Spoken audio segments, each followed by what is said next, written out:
So with that Bodhichitta in mind, we can do the verse of Refuge and Bodhichitta. I go for refuge until I'm enlightened to the Buddha, the Dharma, and the Sangha.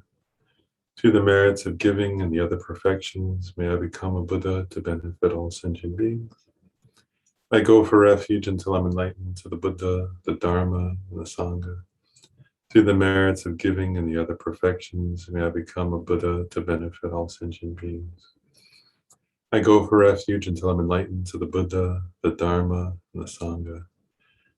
Through the merits of giving and the other perfections, may I become a Buddha to benefit all sentient beings.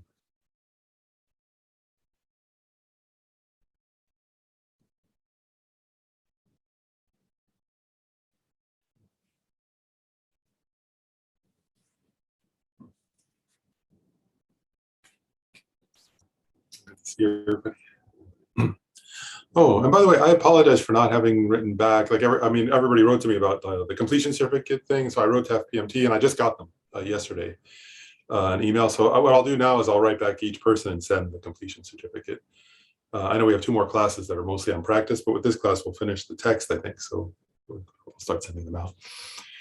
But then we'll still do the 2 more classes on Tenets though after this. And then, and I was also in touch with FDMT, and even people who watched the recording on those. So one thing I hadn't, we had decided we'll do based on like the majority that we'll do next, what I was calling mind and its functions. I guess they were saying now they call it mind and awareness, and they combined 2. There were 2. That was it used to be awareness and knowers and mind and its functions, but now it's one course with 2 parts. So it's the same material. But anyway, so we'll do both of those, I guess, next. Because they're combined now into one class, one class with 2 parts. So that'll be the next series starting in January. And I'll soon do up like an online thing for the website, and then we can send out the texts also. But okay, anyway, so we're as you know, we're on the consequence school or Prasangika school. And for those following in the text, we're on page 27. And we got up to the section called number 6, the way of asserting selflessness.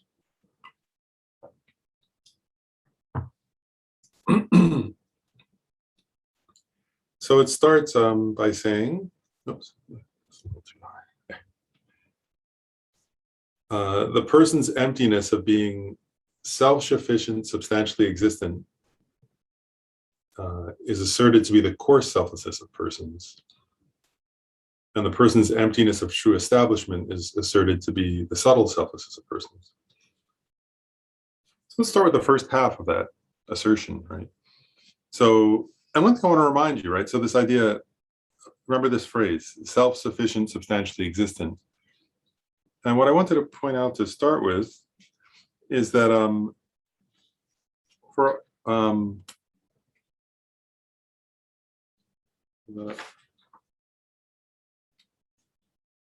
oops.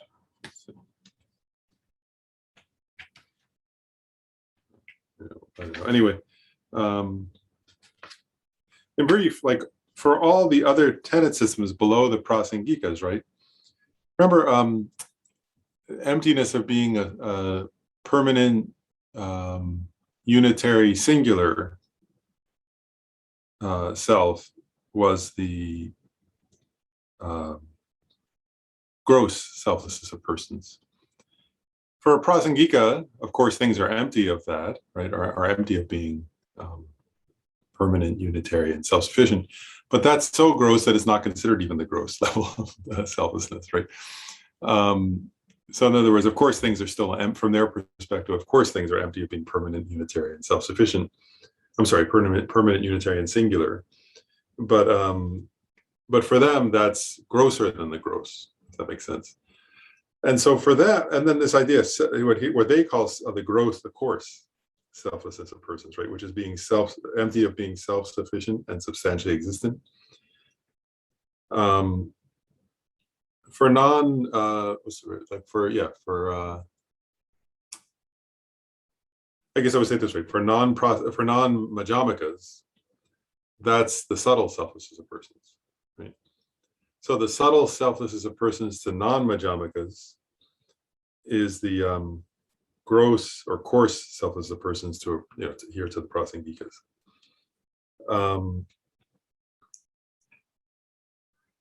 And one important point is so that, in other words, so on the one hand, that's an important realization, right? To realize that things are empty of being self-sufficient, substantially existent is important. But I want to note that from a Prasangika's perspective, that is a valid, it's a valid thing to realize, it's an important thing to realize, and it won't free you from samsara. That makes sense? That's not subtle enough. It doesn't get at the root cause of samsara, right? Because the root cause of samsara is only gotten at by realizing the subtle emptiness of persons. And so that goes on to the second half of this assertion, right? So the person's emptiness of true establishment is asserted to be the subtle selflessness of persons. And so here, I just want to note, like, true establishment in this sentence, they're all different. From the Prasangika's perspective, there are many different phrases that are used right there. So you could say things are empty of being truly established, or the self is empty, the self of persons is empty of being truly established, right? But you could just as easily say the self is empty of inherent nature, right? Or inherent existence. You could also say of true existence. Or you could say it's empty of having its own nature or existing from its own side, right? These are all phrases. I'm just sort of listing some examples because you'll come across them as you listen to teachings on the Prasangika view or as you read texts, right? So the person is empty of nature, or empty of inherent existence, or empty of self-existence, or those are all synonyms in this sense. And so so one has to realize that to be liberated from samsara. That's an important point. Does that make sense? So so you have to realize that in order to achieve liberation, according to the Prasangika school. Then this next paragraph by Jetsun Shogi Gelsen is a little strange, I think. So I'll say why. And it's not just me saying it's strange. It's one of the Geshes wrote a commentary that also thought the same thing. And and this is Sarah J, right? And he was a Sarah J Geshe, so I don't feel too funny saying it. I'll read it. The first half of this sentence, what he actually said, what Jetsun Shogi Gelsen says is the emptiness of a gross object composed of partless particles and a valid cognizer apprehending it being different substances is posited as the coarse selflessness of phenomena. That's a strange assertion. And one Geshe said, he's Sarah J. Geshe, and I'll quote him actually. He said, essentially, this assertion should be set aside due to there being doubts. And then he noted that other tenet textbooks don't agree that Prasangikas teach any gross selflessness of persons. So he wasn't quite sure why Jetsun Shogi Gelsen here is asserting that Prasangikas do assert a gross selflessness of phenomena, phenomena, because most scholars don't agree with that. So even a Sarah J. Geshe is saying, let's put that aside. And part of the reason, one is, in general, Prasangikas aren't said to assert a gross selflessness of phenomena. Also, in this sentence, it's a little odd. It says, the emptiness of a gross object composed of partless particles. Right? But Prasangikas don't assert partless particles. So in one sense, I guess it's kind of funny, right? You could easily say that that there is no valid there is no gross object of partless particles and a valid cognizer realizing it being different substances, because from a Prasangika's perspective, there are no partless particles. That's an assertion, remember, of Vaibhashikas. So anyway, it's not clear why Jetsun Shogi Gelsen includes that clause in that sentence. But in general, Prasangikas don't assert partless particles. And also this idea of a gross object and the consciousness apprehending it being different substances, that's at the concern of followers of the mind-only school, not usually of the Prasangika school. So I think, as that Geshe said, we're going to set aside now that first clause because it doesn't quite It's not quite clear why Jetson Chogi also would bother to assert that. But then the second half,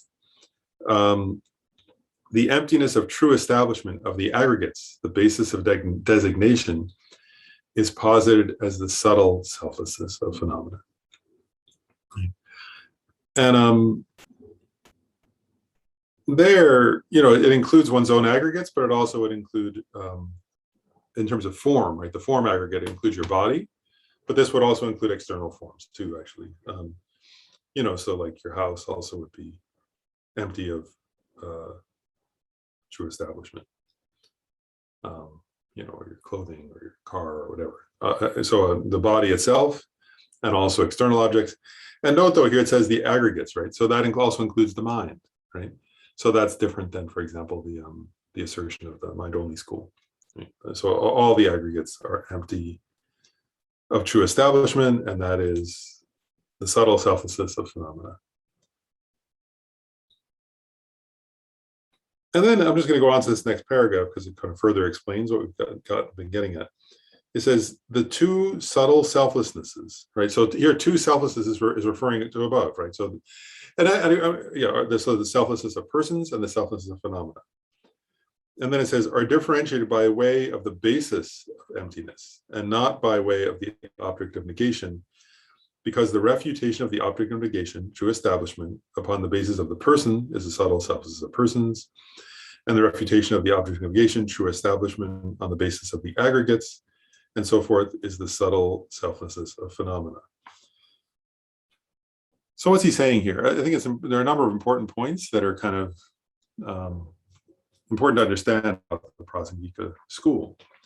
One is that according to Prasangikas, like there are some schools that say, like even, there's some schools that say that, there are numerous things here. So one is, some schools say that the selflessness of persons is not as subtle or, as selflessness of phenomena. According to Prasangikas, they're equally subtle. Does that make sense? So in other words, in that sense, like persons, I'm going to change it from true establishment, which is a good way to describe it. I'm going to use the word inherent existence or inherent nature.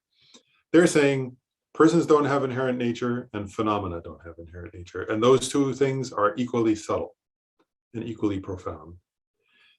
And the only difference is what's the basis that you're meditating on emptiness of. So if you take yourself as the object that you're going to meditate on the emptiness of, and you give rise to your sense of true establishment or inherent nature of your person, then you're meditating on the emptiness of self, of persons. If you take your body or your mind as the basis for that meditation, then it's an emptiness of the selflessness of phenomena, right? Because your body is a phenomenon, your mind is a phenomenon, it's not a person. But there's no difference in the subtlety. Does that make sense? They're equally subtle meditations. And that's a specific assertion of the Prasangika school here. Another point that's worth noting then, which is kind of, which is an assertion of the Prasangikas, is, in other tenet systems, they talk, and we've covered this already, but they talk about how like bodhisattvas have to realize the emptiness of phenomena, right? But if you want to just achieve your own liberation, in lower tenet systems, it says, to become an arhat or a Pratyeka Buddha, you only have to realize the self as a person, right? According to those schools. We covered that previously. The Prasangikas disagree with that. They say to become an arhat, you must realize emptiness, right? And the emptiness of persons and the emptiness of phenomena are equally subtle. So an arhat has to realize both, or a Pratyeka Buddha has to realize both. Because they're equally subtle, as he just said here, as Chogi Kelsang just noted. So there's not a difference in that way, right? So from a Prasangika's perspective, if you want to be even bodhisattvas, of course, have to realize the emptiness of persons and the emptiness of phenomena. But from a Prasangika's perspective, so does a Pratyeka Buddha and so does a arhat, because they're equally subtle. So in other words, you have to realize that. And their assertion will be, if you've only realized the gross selflessness, that's not sufficient to liberate you, as I noted a few minutes ago. So you have to realize the subtle selflessness in order to be liberated from samsara. So whether you're a Mahayanist or an individual liberation practitioner, you have to realize the emptiness of phenomena. And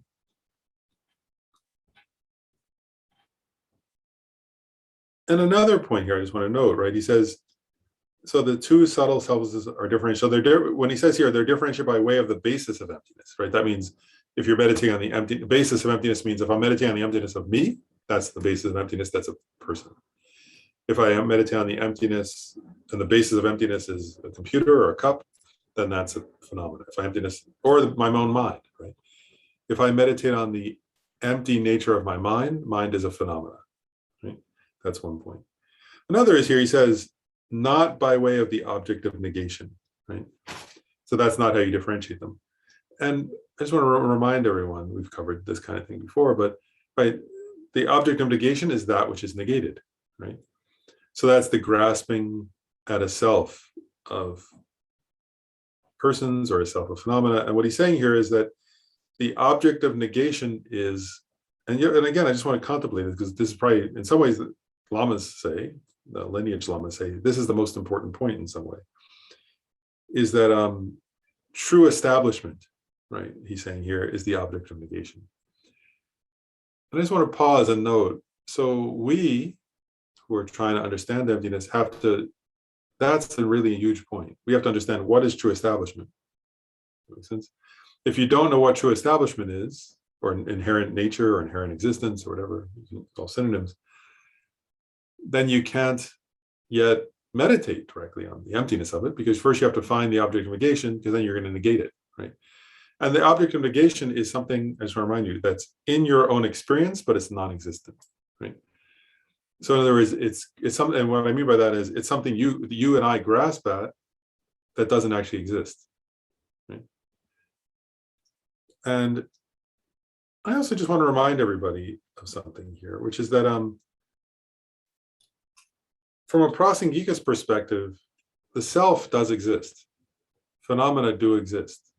Right? So, that's why Prasangikas are not nihilists, right? But I'll use the example of a self, right? So you exist, right? But what they're saying here is you lack true establishment. And so, how do things exist? And from a Prasangika's perspective, they exist as that which is merely labeled by the mind. So anything more than that is an assertion of true establishment. Does that make sense? So if you're looking for the object of negation, right? So in other words, we could think that way, right? So in other words, things do exist conventionally. We've covered this, right? About conventional and ultimate, right? So things do exist conventionally, right? Conventional existence also means, as we said, a truth that conceals something deeper, right? So you could say it's an illusion. That's why they say conventional truths are like illusions, right? Or truths for concealing mind. Right? So the I exists. How does it exist? As merely labeled by conceptuality. And so the grasping, call it that way, the grasping at something that exists as more than merely label, that's the object of negation. And the same thing applies, right? So like if I if I hold up a cup, so a cup exists, right? How does it exist? As that which is merely labeled by the mind. Right? And it's not hard, right? If you hold an object or think, take an object, for example, it seems to exist as something more than merely labeled by the mind. That's the object of negation here. It seems to be truly established. And that means it has something more to it from its own side than existing as a mere appearance that's merely labeled by the mind. And so that becomes the object of negation. And again, what this paragraph is saying is that whether you're thinking of yourself as a person or an object like your hand or an object like a cup, that sense of something existing as truly established, more than merely labeled by the mind, is equally subtle. And it must be negated because it doesn't exist. And because grasping at that thing that seems to exist, that you grasp at that doesn't actually exist, that is the cause of samsara. And one other quick point here to this paragraph, I'll just note, is so if the two selflessnesses of persons and of phenomena are equally subtle, one, I just want to note that, I'm not going to ask this question, I'll just note this. One reason that they're differentiated, well, they're differentiated in all the schools for one thing, but one of the reasons they're differentiated here is from the Prasangika's perspective. In actual practice of the path, when you're actually practicing, what they say is first you'll realize, first beings realize the emptiness of their own self. Then they realize the emptiness of phenomena. And I always think that's interesting because, you know, if you, sometimes I'll note that when, like intellectually, for me anyway, like when I hear Lama's lecture, actually if it's a Tibetan Lama, usually they talk about a bumpa, right, a vase or a pillar. You ever notice that? I know Tibetan Lamas and the Glugpa tradition, the texts often do that. So if you listen to Glugpa Lamas, oftentimes they'll say the vase or the pillar, which I think are just from traditional texts. The vase is empty of inherent. You know, it's kind of often used. But in some ways, sometimes intellectually, it's a little easier as a beginner to understand an object, right? Like, or, you know, Chandrakirti uses the chariot, right? Which we can apply to a car. In Chandrakirti's text, he says, you know, a chariot is empty for the sevenfold reasoning. He uses the example of a chariot. Sometimes intellectually, it's easier to think of an external object, like, oh, a car is empty because it's not findable on the parts of the car, you know, the wheel and the engine and so on, but it's not separate from those, and it's not within those, and they're not within it, and so on. There's all these reasonings like that. But what they say is actually when you sit down to practice in meditation, it becomes actually easier to get it experientially for a beginner, applying it to yourself, to your own sense of I. And then once you realize that, it becomes easier to realize it based on objects. And so that's one instruction in the Prasangika school. They say that that's how beings realize emptiness is first where the basis of emptiness is yourself, and then where the basis of emptiness is a phenomena.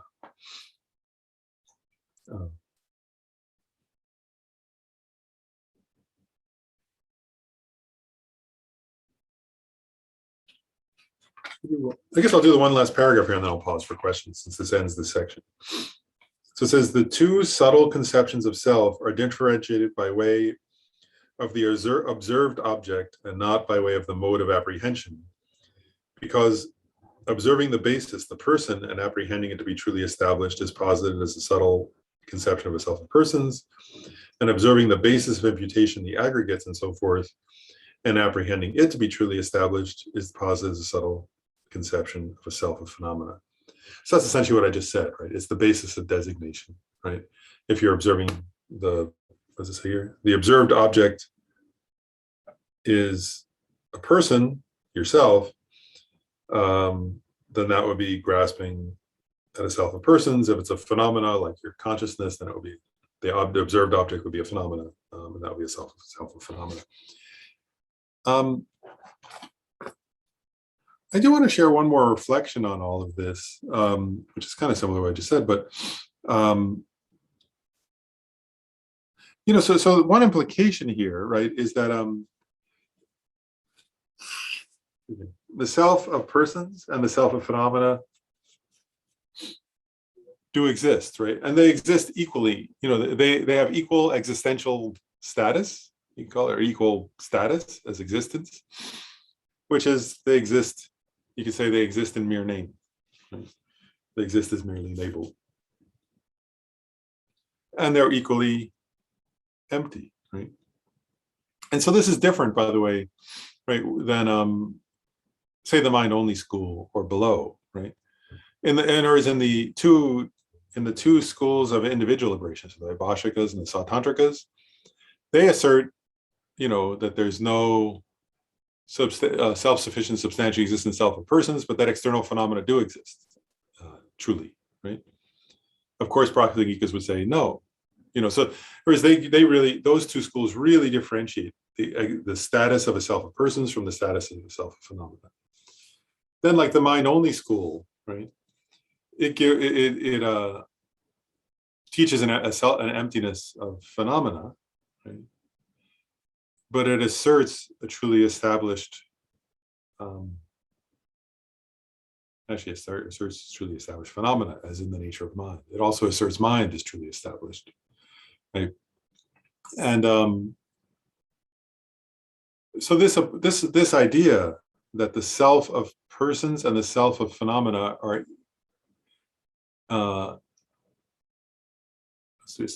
have equal existence status is radical, is one thing I'm pointing out, right? Because what they're saying is, in a sense, both are not findable, are equally unfindable when you search for it on the basis of designation, which is a phrase just used here. And I actually want to say too, this is only my personal reflection, but I just want to share it for what it's worth. Is I've been contemplating this term, right? Basis of designation. Isn't that what the phrase he uses here? The subtle basis of imputation. Basis of imputation or basis of designation, same thing, right? And I was thinking in English that, I don't know, like in English, it's an interesting phrase, right? Basis of designation. For me, basis of designation sometimes seems to imply that, like, if you say a basis, like as if it's actually there, right? But according to this school, the basis of designation is a mere appearance, which also exists in mere name, right? So there's no established, I just wanted to point that out, right? There is a basis of designation, which is an appearance, but don't take it to mean that the basis of designation is truly established, right? If you assert that the basis of designation is truly established, then you've lost the middle way, right? According to the Prasanghikas. So there is a basis of designation according to the Prasanghikas, but that basis of designation is not truly established, right? Has no inherent nature, is unfindable in ultimate analysis, but merely appears, right? Is a mere dependent arising without any self-existence. But okay, so that's Jetson Chogi Gyaltsen's description of the assertions of selflessness according to the Prasanghikas. Let's pause there. Any questions on that section?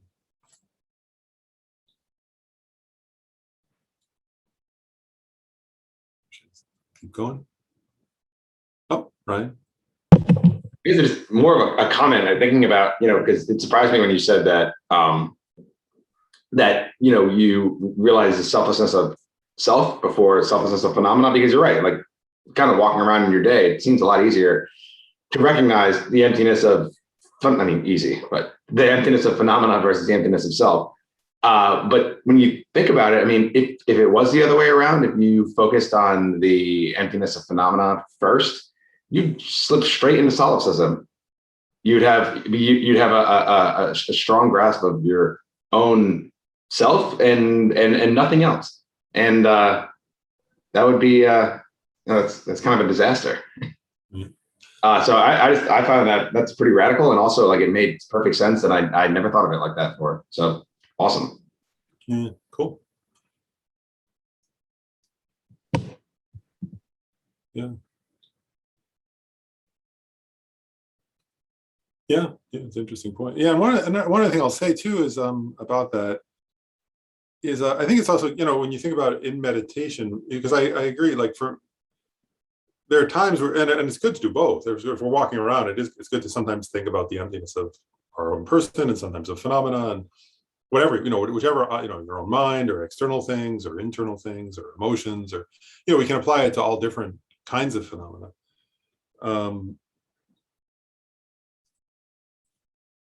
But actually, I'll just share, like, there are many stories like this, but it just made me think of actually just now a story where they say one time, like, when Tsongkhapa was teaching on emptiness, like to a group of students, I think it was Tsongkhapa, they were saying, like, there was a story that he was explaining the meaning of the Prasangika view, and that the exact, like, it was like, I think the story, if I remember right, was that one of the monks in the assembly was suddenly like started grabbing his own body, like to make sure he was still there. He had gained some kind of experiential realization of the emptiness of his self, right? And he was like, he got so freaked out by it that he was like having, and kind of disrupted the class a little because he was like hitting himself or something. And I guess part of the point is like, I think it gets in a way at what you're saying, Ryan, but from a different approach to the same point, which is that our grasping at ourself also, in other words, in one way we already are so solipsistic, that we're so focused on ourselves, on our grasping at ourselves, that let's say it the right way. That when we sit down to really meditate, I guess like that's the strongest thing in our mind in a way, is our grasping at ourselves, and that we have to undermine that first, is what part of what I think what they're pointing out, and that's such a kind of that's always there, and as you were saying, right, like in other words, so if we meditate on the emptiness of some other phenomena, and we're still grasping at a sense of I, in that solipsistic sense you were meaning it, we're not actually realizing emptiness, right? Because we're still holding on to an I. Where you can get the feeling from that story about the guy with Tsongkhapa, right? And what he did actually was interesting, right? That story, if you think of it, is somehow Tsongkhapa was teaching, right? And he started, his sense of the object of negation must have arisen. He must have used reasoning to refute it, right? And then he did what beings do, right? Which is he grasped at a self of phenomena, right? He said like, oh, but my body must still be here, right? And part of, I'm sure what's, no, I don't for sure, obviously, but right. But he had a great teacher in Tsongkhapa, obviously. And so, so what would Tsongkhapa's point be? When you grab your body to prove that you're still there, well, your body's not there any more than that self was, right? And that's how that person eventually realizes the emptiness. So, because Nagarjuna describes it actually, where he says, you can meditate, like in the lower schools, they meditate on the emptiness of self, and then there's a subtle grasping, like that person in the story, at a self of phenomena, which serves as the basis for continuing self-grasping, right? And then when you undermine that, you have a kind of non-dualistic experience of emptiness that is actually liberative. So it seems that that's the sequence, that Tsongkhapa was helping, I assume, that student to kind of go through. Then there was a question in the chat from Paul. I'm still a bit fuzzy on the difference between gross and subtle emptiness. So, okay, so in this school, I'll just remind her. So in this school, I think it's easier and more accurate probably to say that if on the terms of the two bases of designation, with regards to the emptiness of phenomena, other than persons, right? So the emptiness of phenomena, I think best to say there's only a subtle selflessness of phenomena, and that's the emptiness of true establishment. I think that's a simpler way to put it, and I think it's more accurate to the tradition. So in terms of emptiness of phenomena, it's best to just leave out. Just to say there is only a subtle selflessness, or emptiness rather, of phenomena. And then in this school, again, it's a unique tenet of the school. So in terms of emptiness of phenomena, it's best to say there's only one level, it's subtle, and it's the emptiness of true establishment or inherent existence of phenomena. Then in terms of the emptiness of persons, for that, they do assert a gross and a subtle, and it's in the first paragraph here, so I'll just go back. So again, I just remind you, what I was saying is, in all the other schools, the gross selflessness of persons is that one that we've talked about, the emptiness of being, permanent, unitary, and singular. And remember, in other schools, that's an intellectually, other schools know that's an intellectually acquired,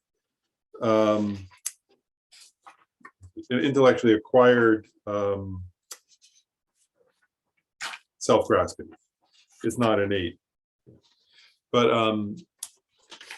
and so again, like I just want to point out, I would this is just my own assertion, right? For the moment, I'm just going to say this like playfully in a way, but according to Prasangikas, of course, there's no permanent, unitary, singular, independent self. But from a Prasangika's perspective, that would be like and actually, if you look in Nagarjuna's text, he refutes those kind. He refutes a self like that because certain non-Buddhist tenets, not non-Buddhist philosophers assert such a self, and so he refutes it. Let's see, right? Oh, this was my sort of being playful for a second, but that's like grosser than gross from a Prasangika's perspective. Like he would say that's that. In other words, you do have to refute that, but it's kind of grosser than the gross. But then from their perspective, the coarse or grosser level of selflessness of persons, or emptiness of persons, is things are empty of being self-sufficient and substantially existent. That's their gross level. And then for them, the subtle selflessness of persons is that persons lack any inherent existence at all. And one way of getting at that, I just want to point out, is like one way of getting it is this: is remember, like I was mentioning this in other classes, that other schools talk about the illustration of a person. I've used that phrase throughout all the class, all the different tenet systems. And so illustration of a person means that in order, their view, the lower school's views, would be, in order not to be nihilistic, you would want to say that there's something findable. So there's no self-sufficient, substantially existent person, but they would say, but still you have to have something findable, like the aggregates exist, or consciousness, right? That's the basis of karma. That's the basis of what's there to say? That's the illustration of a person, right? That's the thing that's findable when you look for a person.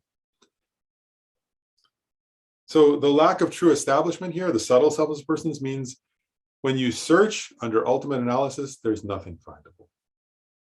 Right? When you search for the so when you search for the person, that's the unique tenet of that's why it's subtle, right? Is that all the other schools would say, when you search, you're not going to find some kind of self-sufficient, substantially existent person, but you find consciousness, or according to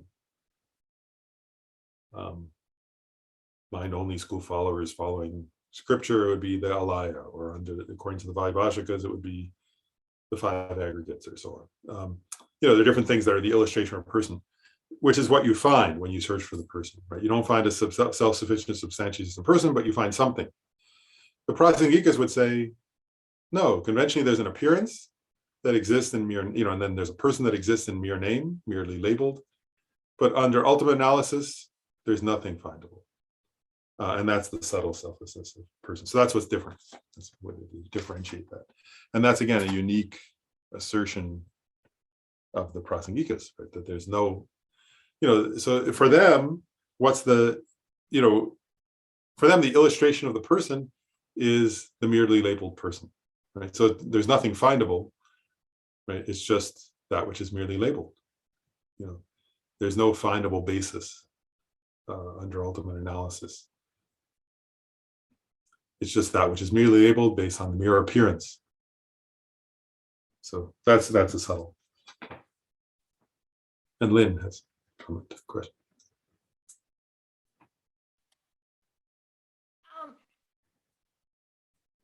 I think I'm stuck in the mind-only school.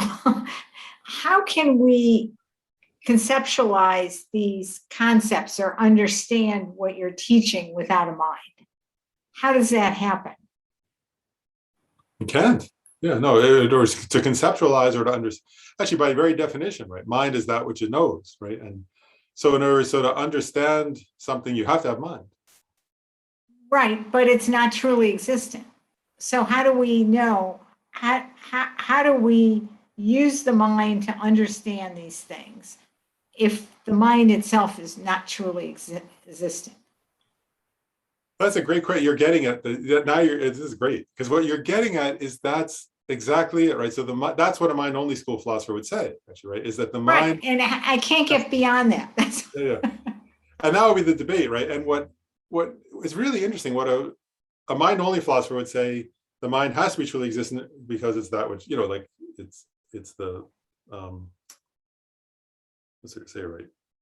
It's that which truly exists, right? And it's that which allows for cognition. And cognition is the thing that's, cognition is truly existent. So it's not the thing, but it's a thing that's truly existent.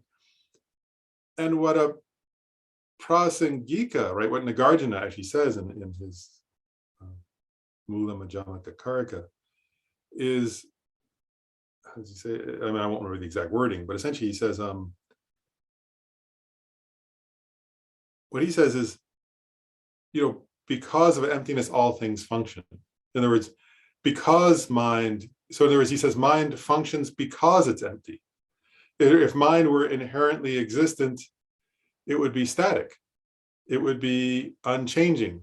It wouldn't be a dependent arising, so it couldn't engage its object of knowledge, right? And he says, so the fact that mind can engage its object of knowledge only can work because it's empty, right? Because, in other words, because for there to be a mind that knows a thing, right? And actually, Khenpo Rinpoche once, I mean, it is a commonly used thing, but I want to give an example, because what he's getting at is that Khenpo Rinpoche at one point said, this point, well, he used mountains, but he said, like, if you're standing, very Tibetan, right? But he said, if you're standing on one mountain and you say, you go, oh, there's that mountain, right? I'm on this mountain, but that's that mountain. And then he said, then if you walk over to the other mountain, right? If you're walking in Tibet, like traveling, then you look back, right? And you say, oh, I'm now on this mountain, there's that mountain. And what was this is now that, and what was that is now this. So they both exist conventionally in mere name, right? Doesn't mean they don't exist at all, but they can function, right? You can stand on the one mountain and look at the other and call it this and that. And it's only valid in this conventional linguistic sense, right? But it has no inherent nature as this or that. It only exists relationally.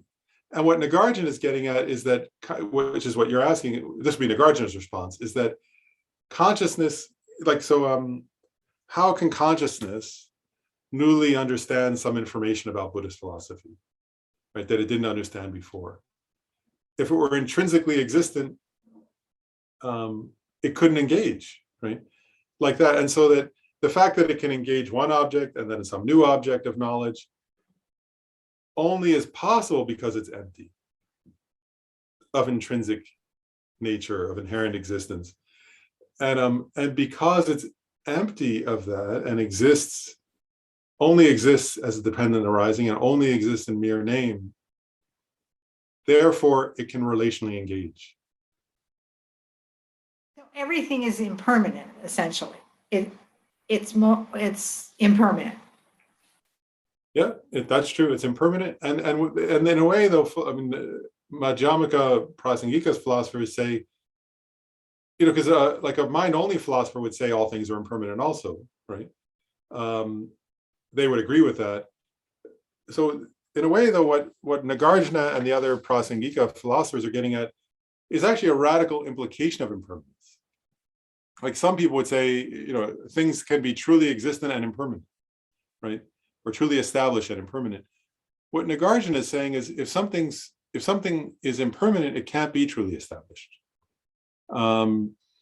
Because that would imply, actually, there's another way of getting at this that Tsongkhapa says, which I think is really interesting, right? Is other Buddhist schools say, just getting at what you just said, Lynn, they say something can be impermanent, because they all agree things are impermanent, but they can be truly established, right?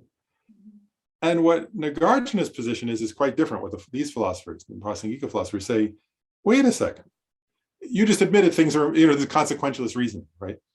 So they would say, you asserted things are impermanent, and yet you asserted they're truly established, right? And that what they would say is like, so then it has to be truly established in a moment, and then absolutely non-existent afterwards. That's not the middle way. Now you're asserting a kind of nihilism, that something that's truly established can be absolutely nothing, right? And they say, we don't assert that, right? We assert mere dependent arising, right? Mere relationality, mere interdependence, right? Mere appearances based on causes and conditions. And in that worldview, impermanence makes sense. And their argument against like if they were debating with a mind-only philosopher, at one point they would say is, they would say, well, wait a second, if you're saying mind is truly existent, but it's impermanent, now you're on the one hand, you're what's the word? On the one hand, you're disagreeing with the Buddha that things are empty because you're saying they're truly established. On the other hand, you're disagreeing with them they're impermanent because how can something truly established disappear in the next instant? What does that mean? That it was truly established, but it disappears completely into nothingness in the next instant. They would say that's a kind of nihilism from a Prasangika's perspective, right? So anyway, that's, I mean, those are some reflections, but you're getting at a core debate, though. I think that's been, that's a great thing to think about. And I just had my understanding of some of the answers, but it's very subtle. It takes a lot of thought. I mean, those are questions that still sometimes I go, wow, how does that, so I mean, I'm saying some of the answers that people sort of reflect on, but that takes a lot of thought to get at. But at least does that give you a way to start to think about that question? That's the goal. Yeah, absolutely. And it's also, I don't know, this sounds strange, but it's also a way to sort of correlate it with my real life. I mean, my real life, my unreal life, my empty life, whatever. Because meditation gets you in a state where things like stereotypes and racism and everything doesn't exist, because it doesn't really exist, but it also doesn't exist in minds because it's not independently arising. It's dependent on all kinds of things. But you can't get to that point until you get to meditation, to a calm abiding. That's interesting.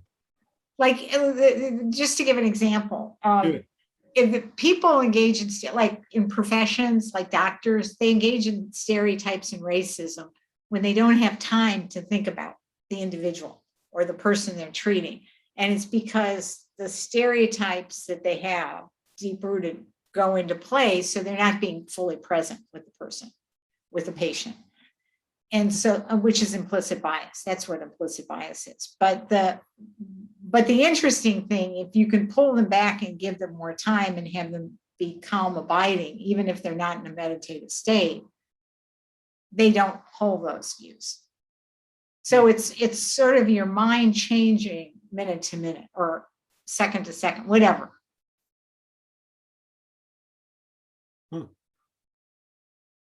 Interesting. I mean, that's the way I see it. I don't know if that's right or wrong, but it helps me understand the concepts that if you stay in a meditative state or even a calm abiding state, some of these fixed categories don't exist. So that would, because your mind is changing moment to moment, it's not fixed. Well, two other quick reflections I'm having. I mean, these don't. I don't. There's just reflections, what they're worth. Like one is, in a way, from a Prasangika's perspective, right? It's an interesting point, right? Like one is, let's say, right? It's interesting. One is all of our conceptual thoughts. Every conceptual thought, actually, right, arises due to causes and conditions, isn't it?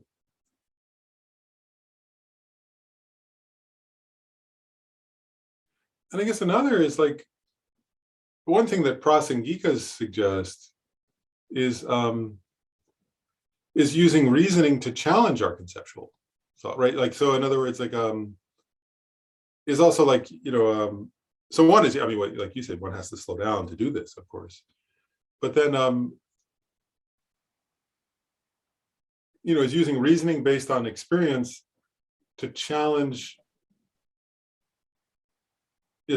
our own conceptual thoughts too.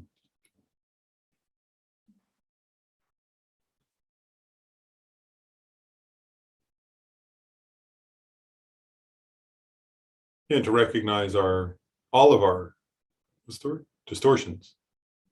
Right.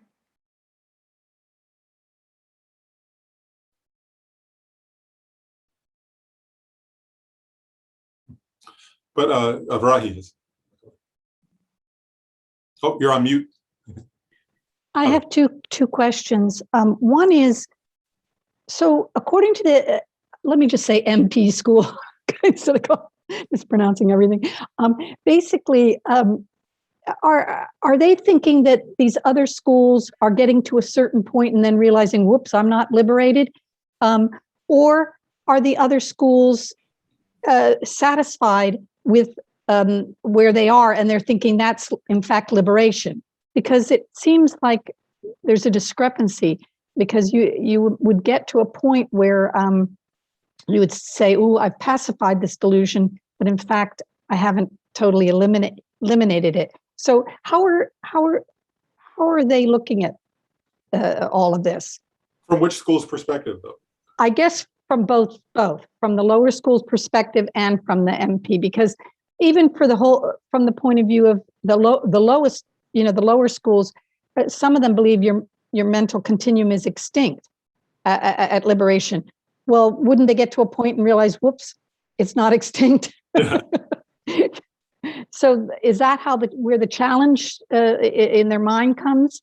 Or, yeah, so I guess from both perspectives is what I'm asking. Well, let me see. I'll do a partial answer and tell me if this starts to get Okay. it. Because one point, I think, at least my own understanding from the Prasangika's perspective, is that like they would say that actually it's interesting. On the one hand, they say, like, I'll just say a few things. One is they're very unique in many ways. They have a lot of unique assertions. And I mean, if we have time today, I'll get to their like 8 difficult unique assertions, which are very difficult ones, the most difficult. But anyway, this is not one of those. Well, one thing they say, though, which I think is intriguing, is that, of course, the Prasangikas and all Madhyamikas, what's the word? Say that the middle turning of the wheel of Dharma is the definitive, right? So the Prajnaparamita, they base their, they say the Prajnaparamita is definitive.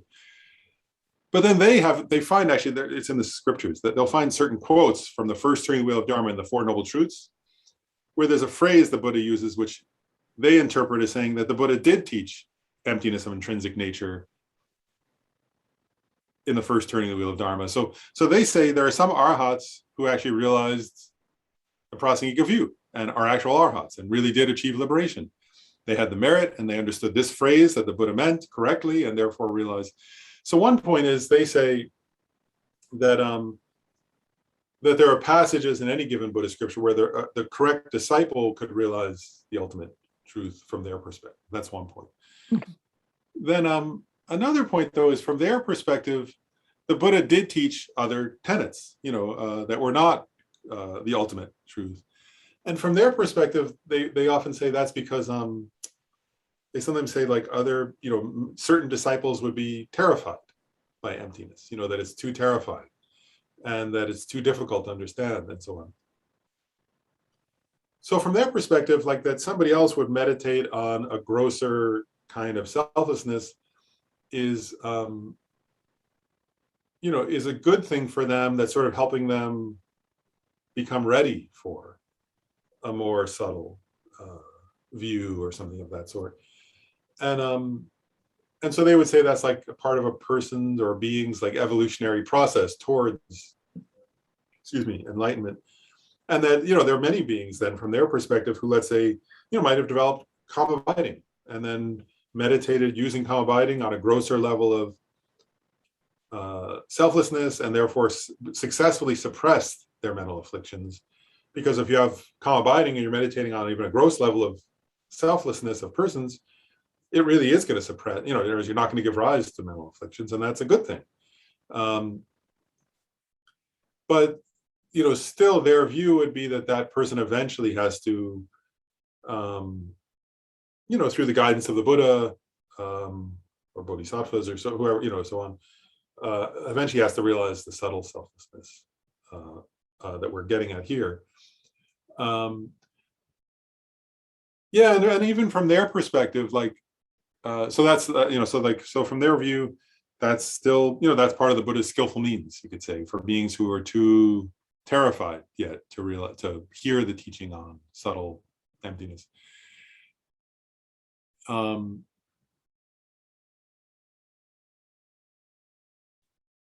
don't know, is there more to your question, though? Let me pause there. Is there more to your question than that? No, that answers it from the Madhyamaka Prasankika view, but from the other side of the coin, from the lower school's point of view, are some of them just satisfied and think, okay, they're labeling liberation based on their philosophy, but in point of fact, it's not? Yeah. Or are they, okay.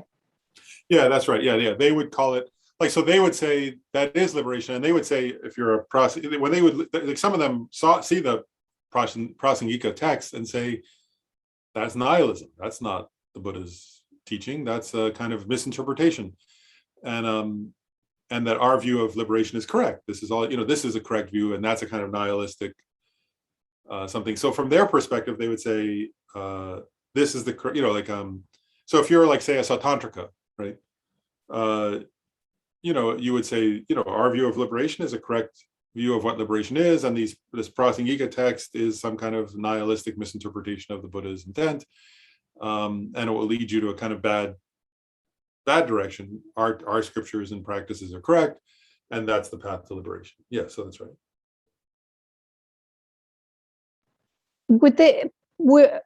This is just postulating, but would they get to some point where they're realizing, oh, I've pacified the delusion, but I really haven't eliminated it?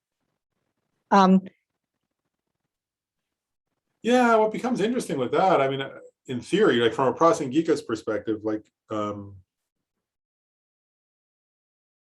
it's actually kind of interesting. I don't know quite how, I don't know the details of how it would work, but if you think, like, there's a passage in Nagarjuna's texts where he says, a person could realize, say, let's say a person were to realize the gross selflessness, so the lack of there being a self-sufficient, substantially existent self, right? But they're still subtly grasping at phenomena, like their mind, let's say, is truly existent, right?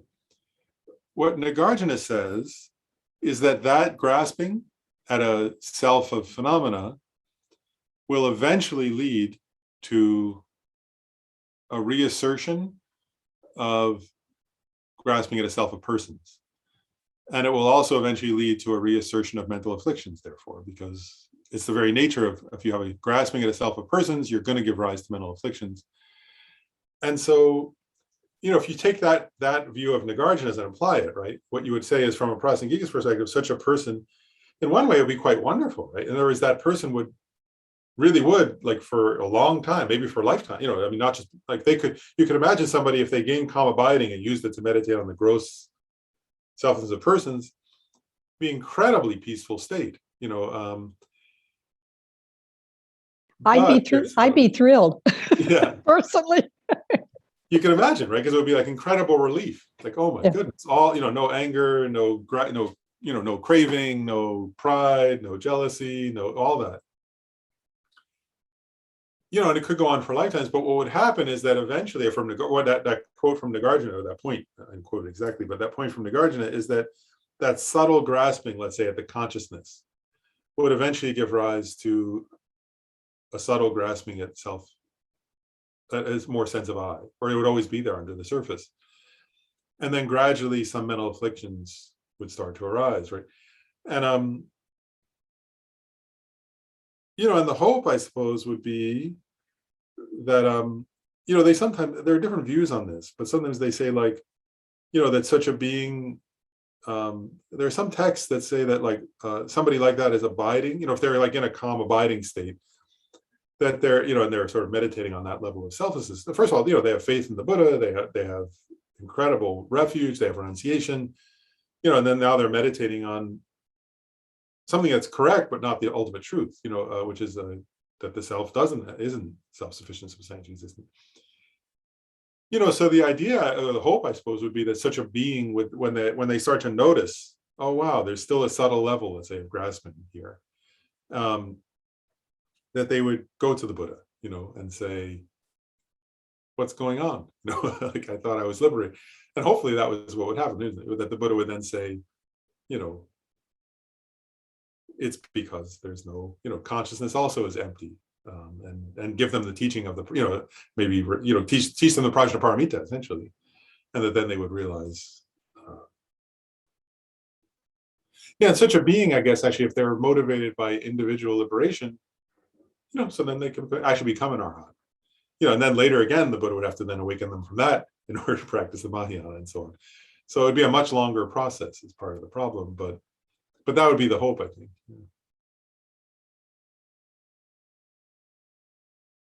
Yep. Was there another question, or is that? So we'll go on to the next section. And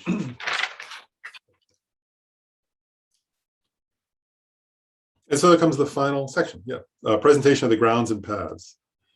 Explained in two parts: the objects of abandonment and the actual presentation of the grounds and paths. So the objects of abandonment. So it says the coarse and subtle conceptions of a self, together with their seeds, and the attachment and so forth, that arise due to the force of those conceptions, together with their seeds, are the afflictive obscurations. They are posited as obscurations that mainly prevent the attainment of liberation. Right. So here, I just want to point out a few things. One is, so it says here right there, what are the objects of abandonment? So objects of abandonment means that, and that means that which must be abandoned. In this case, the first paragraph here are what must be abandoned to achieve liberation. Right? Moksha in Sanskrit, or tarpa in Tibetan, liberation, freedom. Right? So, so to achieve liberation from samsara, you have to eliminate, right, or have a cessation of both the coarse. See, and this is what it's saying. I remember earlier I said this. The coarse is not enough, right? There must be both the coarse and the subtle conceptions of a self, right? And that means the self of persons and self of phenomena, together with their seeds, right? So it's not enough just to get rid of the coarse, like to realize that once isn't enough. You have to eliminate the seeds so you won't grasp at a self of persons or phenomena again. And then it says, and so forth, and the attachment and so forth, right? So what is attachment and so forth? Means attachment and all the other mental afflictions, right? So what this is getting at is that, like, attachment and hatred and all the other mental afflictions arise due to self-grasping, right? And so if you want to achieve liberation, you have to get rid of all the mental afflictions, right? But to get rid of all the mental afflictions, you have to get rid of the most subtle and most pervasive, His Holiness the Dalai Lama often quotes a quote from and Tsongkhapa quotes it also, quote from Arya Deva's 400 stanzas, which says, just as the bodily consciousness pervades all the other senses, just so does ignorance pervade all the mental afflictions. What that means is, like, like your eye can see forms, right? But if you touch your eye, you can feel it. The bodily senses there, right? Your ear can hear sounds, but if you touch your ear, you feel that, right? So in other words, your tongue tastes, but if you touch your tongue, your bodily senses there, right? You can feel tactile, right? So the tactile sense pervades all the other, whereas your skin can't see, right? But your eye can both see and feel touch, is what it's saying. So what that's getting at is that that quote, what Arya Deva is saying there is, so just like the tactile sense pervades all the other bodily senses, just so ignorance pervades all the other mental afflictions, right? So, and that's not true. Like anger, say anger or hatred, right? Is our attachment doesn't have hatred in it, right? And our pride doesn't have,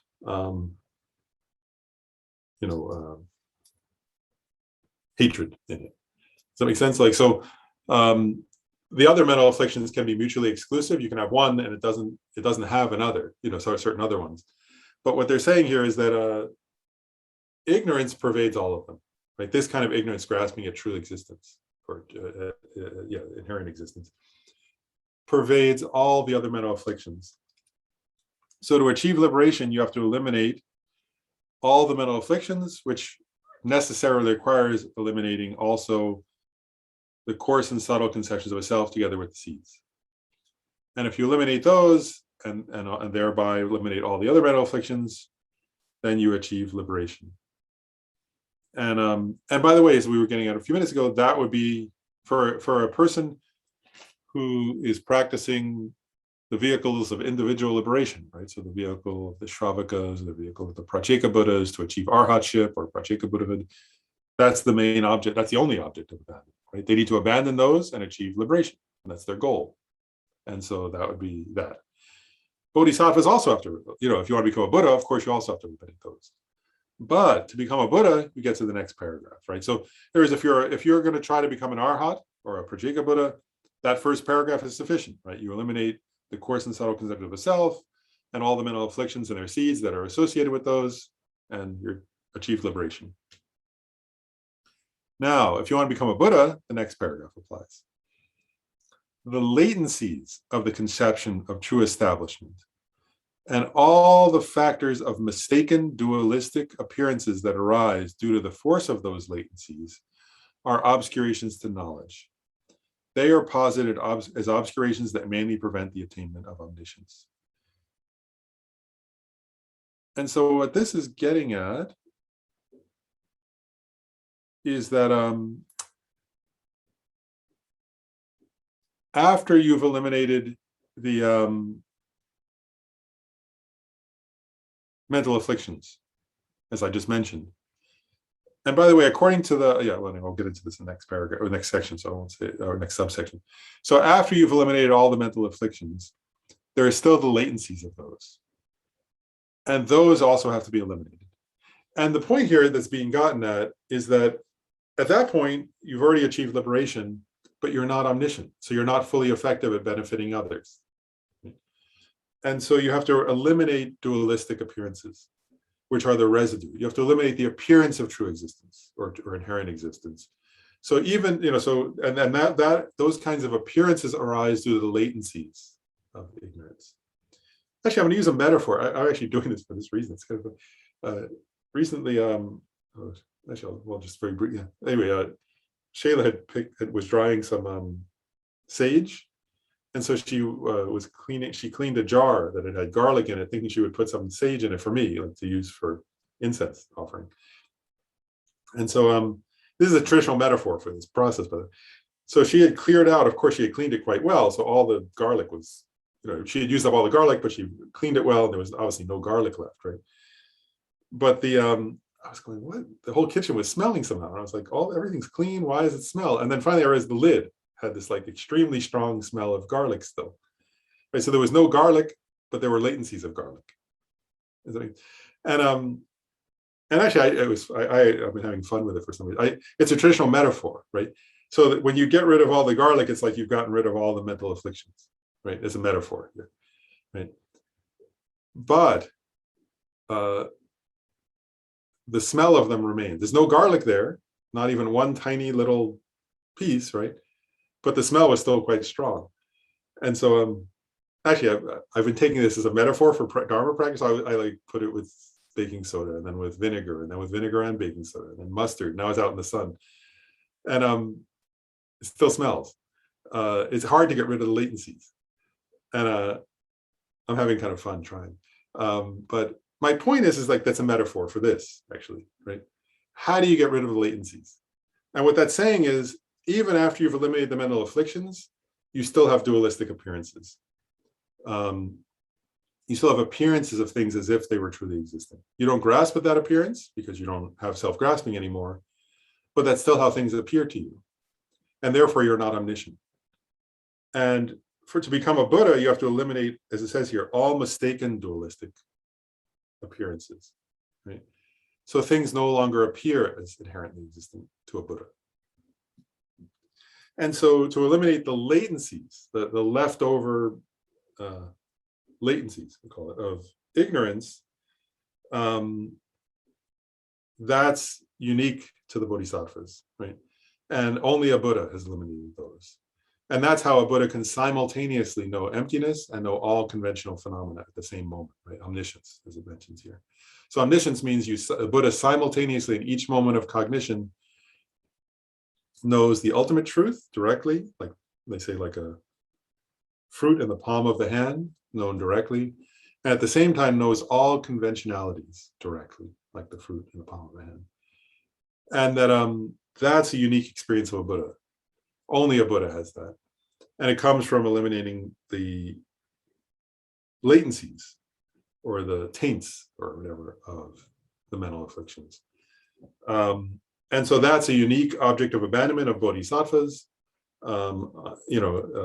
to eliminate all mistaken dualistic appearances in order to achieve the omniscience, which allows them then to be fully effective in benefiting others, right?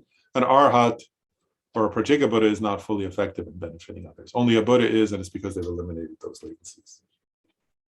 So now it says here, there is no difference in terms of superiority among the views that are the object of meditations of persons of the three vehicles, because all three are similar in taking the subtle selflessness of persons and the subtle selflessness of phenomena as their main objects of meditation. So again, this is a unique tenet of the Prasangikas. All the lower schools, or I don't know if that's true. Anyway, in the lower schools like the Vaibhashikas and the Sautantrikas and the mind-only school, so non-Majjhimikas, they say that meditating on self of persons is enough to achieve liberation. Prasangikas say you have to realize the subtle selflessness of persons and phenomena to achieve liberation. So for them, there's no difference whether you're, what it says here, three vehicles. If you're following the vehicle of the hearers, Shravakas, the vehicle of the solitary realizers or Pratyeka Buddhas, or the vehicle of bodhisattvas, there's no difference or superiority in the view of meditation, right? You have to realize the view, which is the emptiness of intrinsic existence or inherent existence or true existence.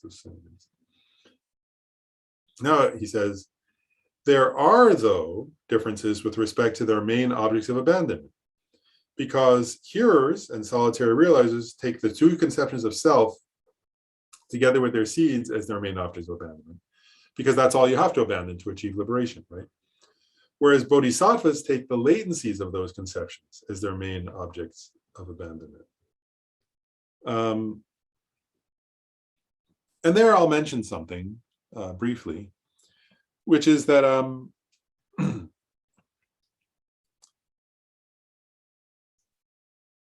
interesting.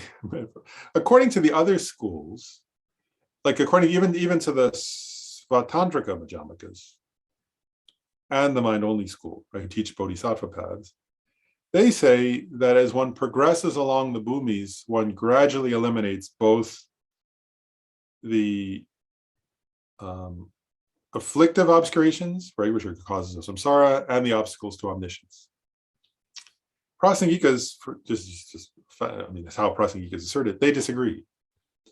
They say actually that over the course of the first 7 bhumis, or bodhisattva grounds, a bodhisattva eliminates all the mental afflictions and their seeds.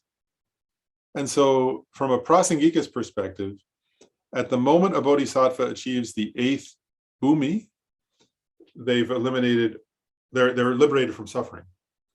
Actually, the others would agree on that point. But that an 8th bhumi bodhisattva is also an arhat in the sense of somebody who no longer has suffering or its causes.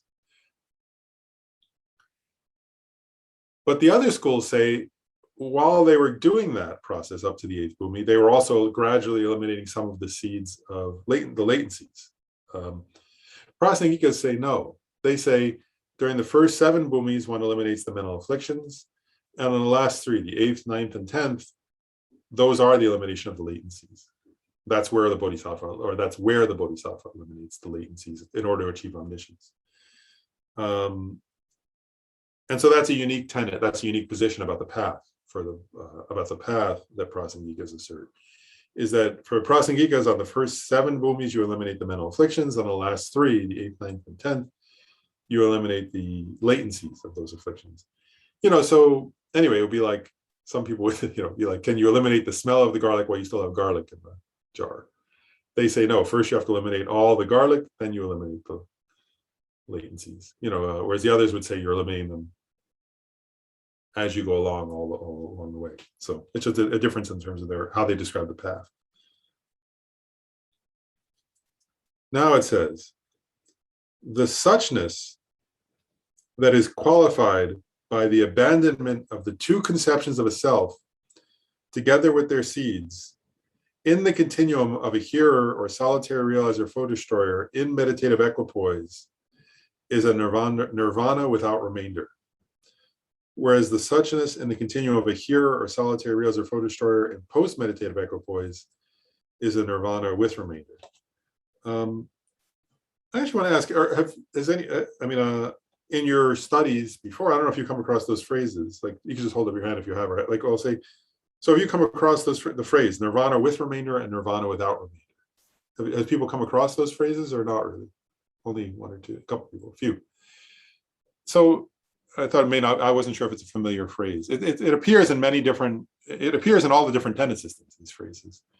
But it has a different meaning for the prasangikas. Oh, yeah. So quite a few. But anyway, so I want to describe the difference. In a lower, like in the, let's see, first I want to describe not the prasangika view. I want to say, like, from a perspective of, say, the Vaibhashikas and the Tantrikas. I want to describe those terms from their perspective, and then those terms, and then I'll look at this. Okay, from their perspective, what they say is that a nirvana, they say you first realize nirvana with remainder and then without remainder. And for them, when you become an arhat, right, whether it's a hearer arhat or, so a hearer arhat would be like, or a pratyeka Buddha arhat, right, a solitary realizer arhat. So when you achieve arhatship, you've eliminated suffering and its causes, right? So from their perspective, from the perspective of Vaibhashikas and Sartantrikas, they would say there's a nirvana. At first, you realize a nirvana with remainder. And what that means is that person has realized nirvana in the sense that they no longer have suffering or its causes, right? But they still have the remainder of their own aggregates, their body and mind that they were born with. And they were born with that due to previous karma, right? So they've achieved arhatship in the sense that they no longer have suffering and its causes, but they have a leftover remainder, which is they still have this lifetime until they die, right? Which is still, in some sense, in the nature of suffering because it was produced by previous karma and mental afflictions when they took birth, right? When they took birth in that body, they weren't yet an arhat. So there's a remainder of a kind of suffering aggregates that remains until they die. And from their perspective, as we've studied in their tenets, right?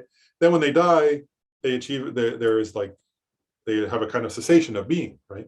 And then there's no remainder from that school's perspective, right? So from those schools' perspective, that's the meaning of with remainder and without remainder. Prasangikas would say that's, they would say that's ridiculous, first of all, right? Like, in other words, beings don't end, consciousness doesn't end because somebody's achieved liberation. So they would say that's not a correct assertion, right?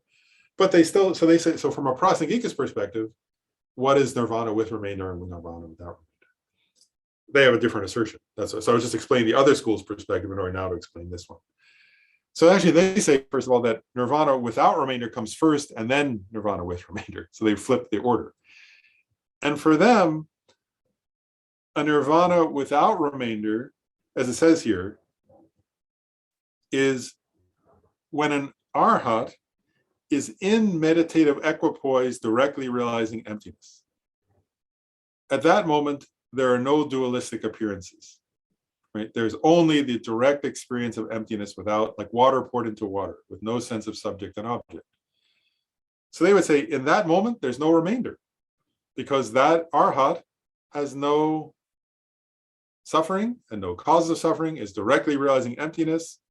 And there is like water poured into water is their realization of emptiness, and there's no remainder of dualism. There's no remainder of dualistic appearances. So for them, that's a nirvana without remainder. But they say then, after that arhat leaves meditative equipoise, and goes out to do their begging bowl alms or whatever, if they're a monk, right? In India, they would go around and do that, or do whatever they're going to do. They go eat lunch, or they go chat with their friend or something. They again have dualistic appearances, right? Due to latencies. They don't have mental afflictions, but they have the latencies that cause dualistic appearances. So you say when an arhat is not in meditative equipoise, but is in subsequent attainment, they call it, outside of meditative equipoise, that's a nirvana with remainder, because they're in nirvana in the sense that they don't have suffering and its causes, but they have the remainder in those moments of dualism. So for them, first comes the nirvana without remainder, then comes the nirvana with remainder when they leave meditative equipoise. And from their perspective, then, I suppose anytime an arhat's in direct realization of emptiness without dualistic appearance, they're in a nirvana without remainder. But whenever an arhat is outside of meditative equipoise on emptiness, they're in a state of nirvana with remainder in the sense that they have dualistic appearances. A Buddha, by the way, I just want to remind people, a Buddha has what's called non-abiding nirvana.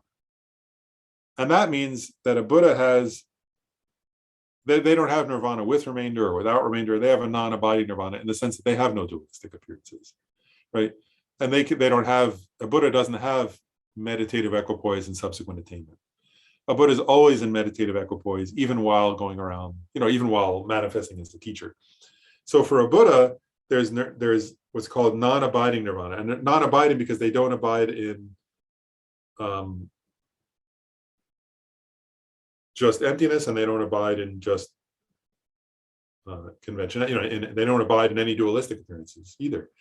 So a Buddha doesn't abide in peace and doesn't abide in.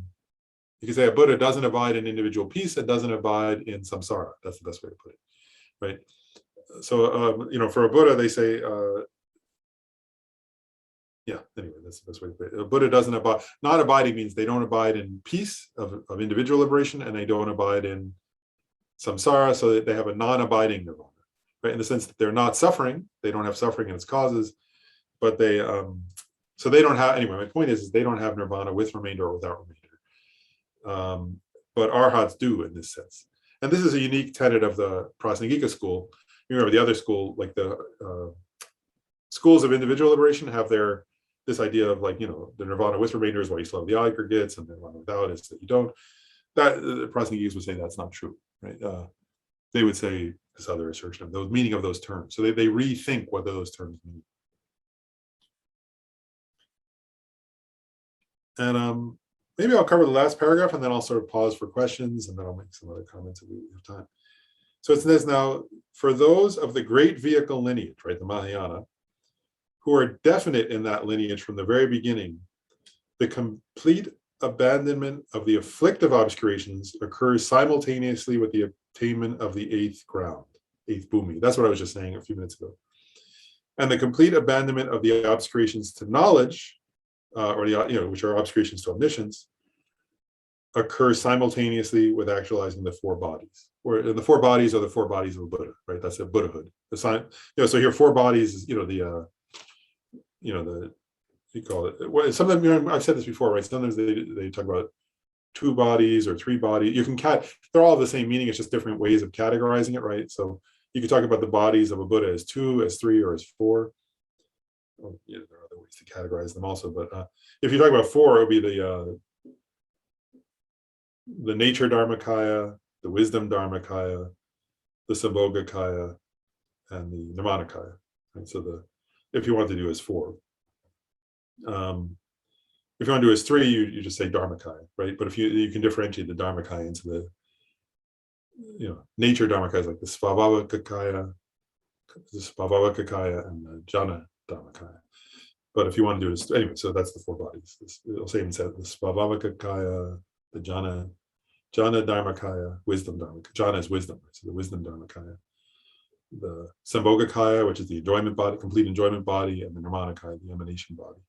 But anyway, that's a synonym for Buddhahood, right? So that was what I already said, though, right? So that on the first seven bhumis, according to them, on the first seven bhumis, you realize you eliminate rather all the, and I mean, there are different terms here, right? The afflictive obscurations or the obscurations to the attainment of liberation. Those are synonyms, right? And then they call the obscurations to knowledge, or sometimes they call them cognitive obscurations or knowledge obscurations or obscurations to omniscience. Those are all synonyms or different translations, I guess, of the same thing. But so those are the obstacles to Buddhahood, that are unique, right? And those are eliminated on the last. And one other comment I'll make is since according to this school, as we said, right, the view of selflessness is the same, right? So an arhat, a Pratyeka Buddha, and a Buddha all realize the same emptiness. on the Bodhisattva path to Buddhahood, one eliminates these knowledge obscurations, right? I just want to note that there are a couple of things. One is what's required to realize the knowledge obscure. Part of that is what's required is bodhicitta, right? So in other words, you have to have bodhicitta to eliminate the knowledge obscurations. And then another point of difference between the bodhisattva path, like, so they realize the same selflessness, but there are a few differences I want to note. One is a bodhisattva has bodhicitta, right, which is unique. Only bodhisattvas realize, only bodhisattvas and Buddhas realize bodhicitta. And they say because of their bodhicitta, although the selflessness realized is the same, bodhisattvas engage more, right, with others. And so along the way, they say bodhisattvas apply many more reasonings, realizing emptiness. So they apply a wider range of reasonings because one is to help others more and to know the different ways of the different paths to realization. And then also bodhisattvas on the bhumis, they say, engage in different concentrations, like different levels of concentration, different types of concentration on emptiness. And that they enter into and then step out of all these different levels of concentration while engaging with others, and then while realizing emptiness, and they sort of do these processes of quickly switching back and forth. They on the higher bhumis, they achieve these abilities to sort of go back and forth between, ordinarily we think of sort of somebody sits down and does a meditation session and enters into meditation on emptiness, and they get up and they go do something. Whereas bodhisattvas, as they get to the higher bhumis, do these processes of much more quickly entering into samadhi and then helping others, and then entering into samadhi and then helping others, and they enter into all different kinds of samadhis, that they, all different kinds of concentrations to benefit others. And so those are so that I was studying that's part of the process by way of which they eliminate the knowledge obscurations, is that they do all these different reasonings, all these different meditative concentrations, and they do them influenced by bodhicitta, and in that way they're able to eliminate the obscurations to omniscience and become an omniscient Buddha, who can most skillfully benefit sentient beings. So, okay. Well, that covers the text, at least. Doesn't cover everything about the Prasangika view, but it covers what Jetsun Chogi Yelsen covers. So, any questions though about this last? Any questions about this last part?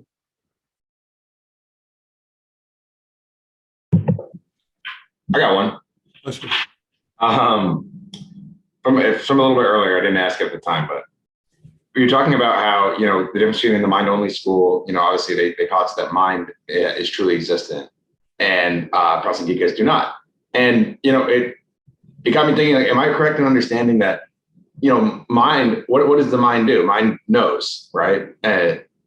So mind is dependent on knowledge in a way that makes it a codependent arising, is it not? And so how could it inherently exist if it exists on the basis of knowing? And same thing with consciousness, right? Consciousness, what does consciousness do? It perceives. And so without perception, no consciousness, codependent arising. I guess I'm curious as to, that seems to make sense to me. I guess that is probably a Prasangika view. What would a mind-only person say to that? Mind-only school position, would be just like, let me say it the right way. Like, their view would be that, first of all, so they would say, yes, mind knows objects, of course, right? Like, they would agree with that. And their view would be like this, something more like this. They would say, if you say that mind has no inherent, they would say, if someone were to assert that mind has no inherent existence, right?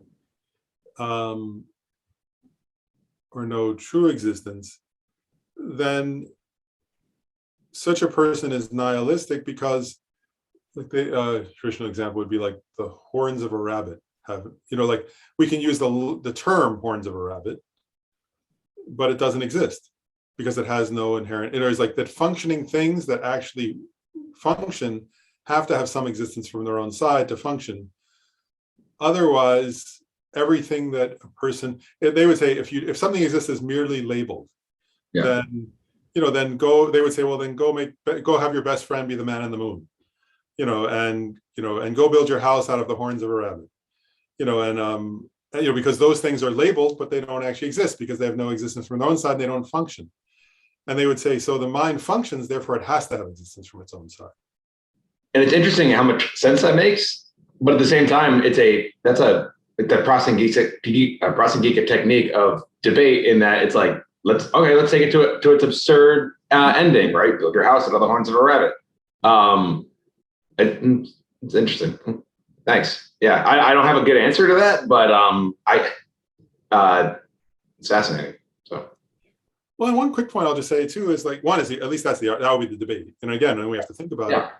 And one other one that I think is true, and many people who knows this material much better than I do have said this is that with the Prasangikas, in order to understand the Prasangikas view, what they say actually is that the most difficult point is to understand, like, in a way, to understand the answer to that question. Like, so in other words, to understand how is it exactly, we've talked about it a little bit, but really to understand in a way that we're like, how is it that things function and exist conventionally while being completely and totally empty of even an atom of inherent nature, right? Like, what they say is actually that's the difficult point, or that's the key difficult point or something, is understanding the harmony. They say that like the harmony of dependent arising and emptiness, the way in which the way in which I'm going to actually use a quote from Tsongkhapa. Find it quickly. Here it is. This is Tsongkhapa on Madhyamaka, on Prasangika Madhyamaka, in the three principal aspects of the path, right? And it's just getting at this point where it says,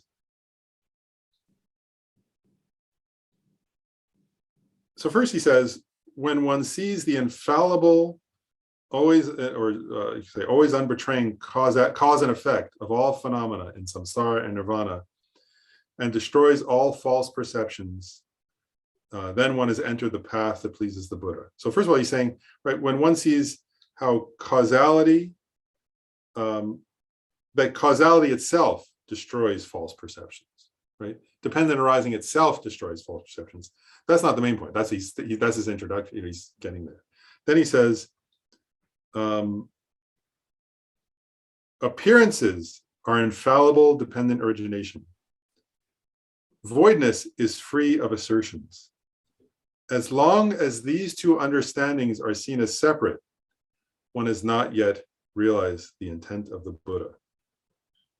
When these two realizations are simultaneous and concurrent, from a mere sight of infallible dependent origination comes certain knowledge, right? Pramana, certain knowledge, unbetraying knowledge, or what do we say? There was a phrase, irrefutable knowledge, we'd say, that completely destroys all modes of mental grasping. At that time, the analysis of the profound view is complete. And then here's the unique assertion that Tsongkhapa says. Appearances clear away the extreme of existence. Voidness clears away the extreme of non-existence. Right? When you understand the arising of cause and effect from the viewpoint of voidness, you are not captivated by either extreme view. So Tsongkhapa is saying that, right, this unique thing. We usually say appearances clear away the extreme of nihilism, right? Usually we say if you can, because you see things, therefore you're not nihil. He says, in the subtlest view, appearances clear away the extreme of existence, not of nihilism, right? He's saying when you really understand it, then when you understand, by seeing appearances, they're not truly existent, right?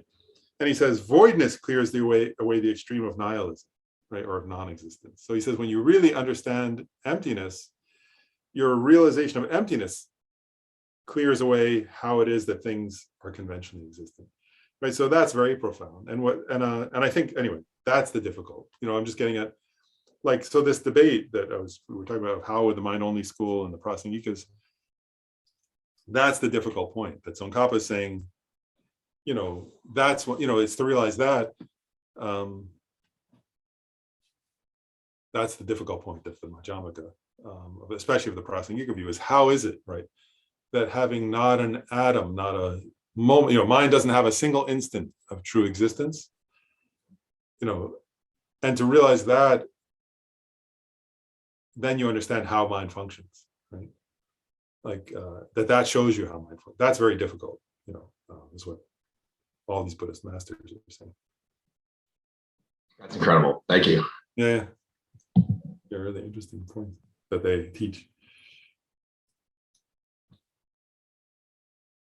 Any other questions, or else I can say one more. There was one other thing I was going to bring up, maybe, but yeah. Oh, sure. Oh, you're muted. Oh, there. Sorry. Can you explain that once more? You said the harmony of emptiness and interdependence. Sure thing. Harmony of emptiness and dependent arising.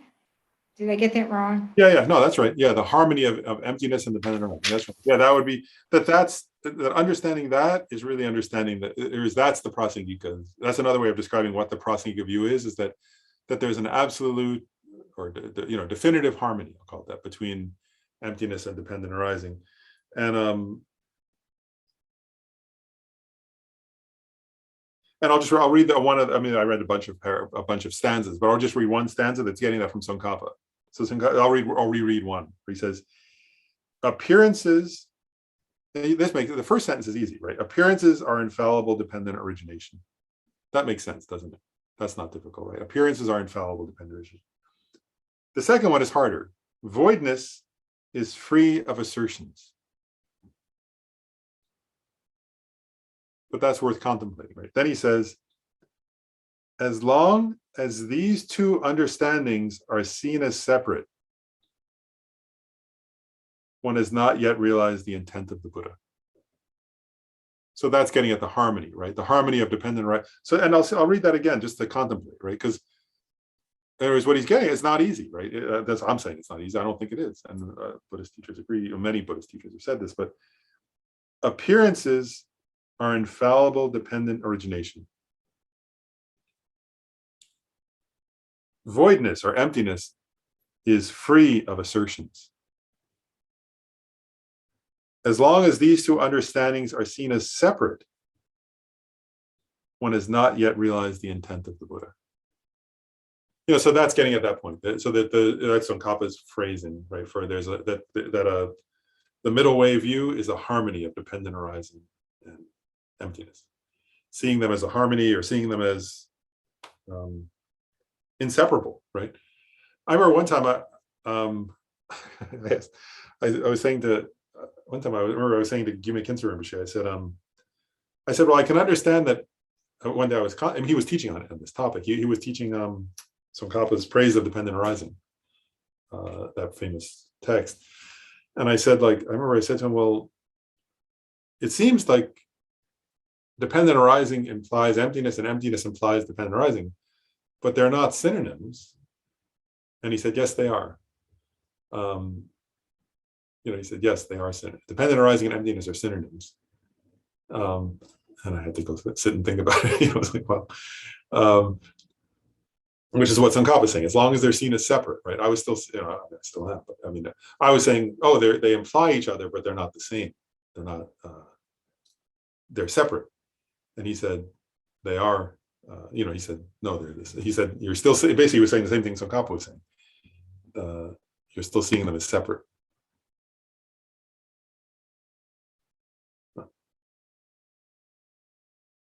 Just reading the quote there.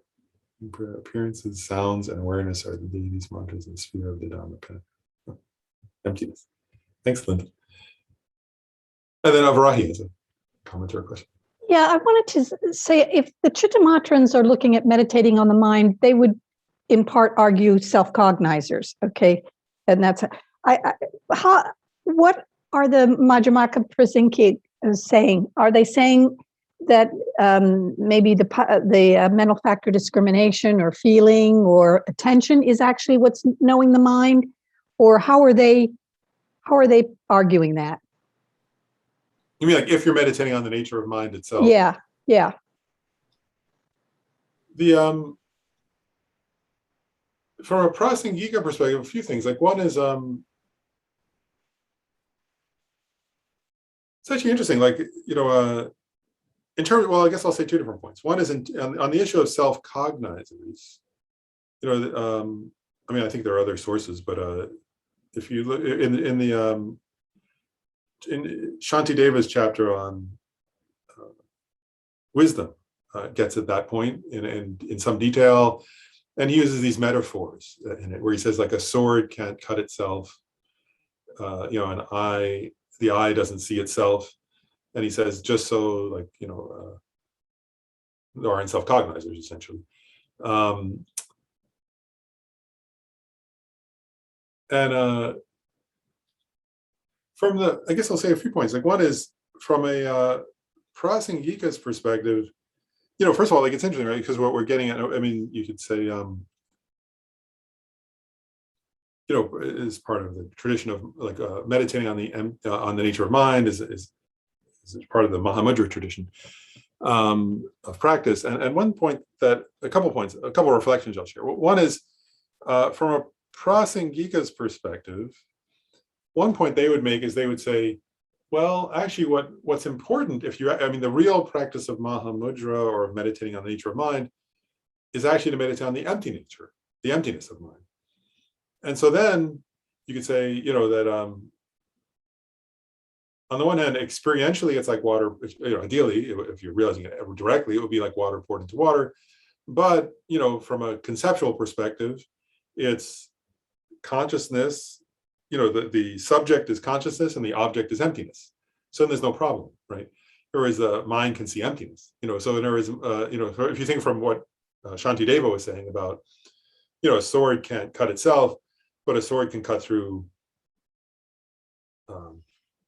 you know, flesh or something, you know, in a similar way, right? Like, you know, consciousness can cut through ignorance and realize the view of emptiness. And they would say that's the important version of meditating on the nature of mind, is for the consciousness to realize the emptiness of mind. And that there's no problem, because the emptiness of mind is an object of cognition. And it's not a self-knower, because it's, you know, sort of, it's a realization of emptiness. So that's the main answer. But then, you know, there is a different kind of meditation, which is meditating on the conventional nature of mind, right? Where you're just trying to become aware of the clear knowing nature of mind. And it's an interesting question, like how does a Prasangika assert that happens? I think it could be, is part of what you're getting. And I've come across different answers to that question, so I'll just share the ones I've come across. You know, like one is, you know, if you think of like, what's it say, right? One is like a self-knower would be absolutely simultaneous. You know, the definite, like, so a self-knower means in a given instant of consciousness, there is the perception of an object of consciousness, and there's a self-knower that's perceiving the mind, perceiving that object. That's like in the mind-only school, that's what a self-knower would be. So one way of thinking about your question from a Prasangika perspective is that they would say that doesn't happen, but that it's actually, you know, that it's temporal. In other words, that you're like, so if a moment of mind is looking at the previous moment of mind, you know, and there were whatever 300 and some odd moments of mind, and it's finger snap or something like that. So one way of looking at it is that it's sort of looking at that, you know, so some people I've seen say it's mind looking at a previous moment of mind and then looking at, you know, so on. So that it's sort of mind. That's one way of viewing it. You know, another way of viewing it that I've seen also some people say is that it's a one, and I guess it depends on the person's experience. There's another way of viewing it, which is that we've talked about, like, because there are different ways of meditating on the mind also. And one is, you know, we've got it as one is the ultimate nature of mind, emptiness. Another is the mind can be looking at a previous moment of mind or at previous moments. And another is sometimes a person, and this is true, sometimes it does happen, is that one can develop a, it's called like a generic image. We've talked about those, right? Like the generic image of mind, or a kind of a concept, conceptual sense of mind. And then one can be meditating on that. For sure, sometimes that's what's happening in meditation, is that one isn't meditating on the fresh, actual experience of mind in a given moment. One is meditating on a kind of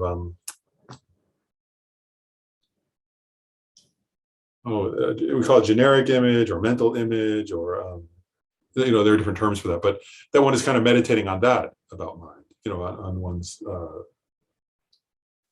one's conceptual sense of what mind is, and is developing concentration on that. So I think actually my own sense is that it depends on the person. Like, in other words, I think in a given instant, I actually think it's useful to know all of those things are possible, because then you can check, like, what am I actually doing in this moment? If I'm meditating on the nature of my own mind, is it a mental image of mind?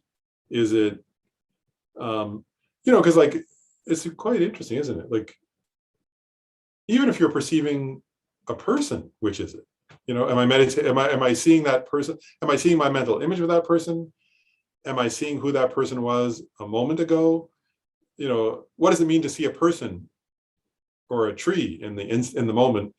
And am I see? And another way of viewing it is like, am I see, or is one aspect seeing it? Like, if I say I'm seeing the tree, am I seeing a leaf, or am I seeing the whole tree?